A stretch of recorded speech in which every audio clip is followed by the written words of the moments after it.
Merci, Monsieur le Ministre. J'ai juste une dernière question pour revenir sur la période, et puis après, je me tournerai vers Madame Rouleau.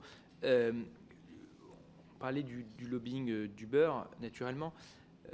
Monsieur Thévenoud, la semaine dernière, nous a dit qu'il avait ressenti, même s'il avait travaillé en toute indépendance, sans pression, mais qu'il avait ressenti en tout cas un lobbying intense de tous les acteurs, des VTC comme des taxis, lorsque, en particulier le taxi G7, lorsque nous avons auditionné Monsieur Rousselet, il nous a indiqué lui-même avoir été en lien avec les principaux décideurs publics auxquels il avait accès personnellement. Est-ce que vous avez eu le sentiment que les principaux opérateurs de taxi, comme Taxi G7, avaient aussi fait action de lobbying auprès des autorités et avaient aussi un accès facilité, ce qui ne veut pas dire que ça se traduit en politique publique nécessairement, mais un accès facilité aux principaux dirigeants de l'époque?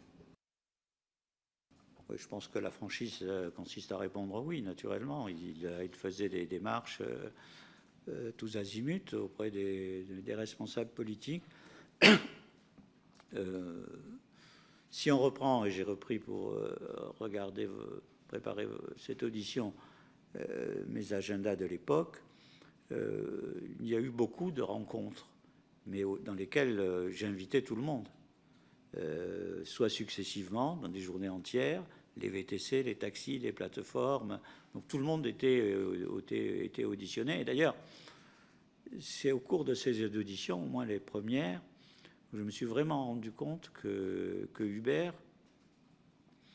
il n'avait aucune culture du rapport avec les autorités publiques ou même dans le dialogue social.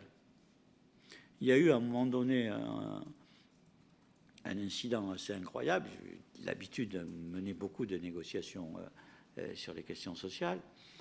Et il y a eu une rencontre entre les chauffeurs VTC et Uber, et la personne de chez Uber qui négociait, le soir même, a envoyé un mail, mais dont je n'avais jamais vu ça, pas sur le fond, disant « mais vous m'avez mal parlé, ou vous avez fait des propositions inadmissibles, etc. », qui montrait bien qu'il n'y avait aucune culture de ce qu'est une négociation sociale, et qui montrait bien qu'on était vraiment dans la confrontation, si j'ose dire, de deux mondes.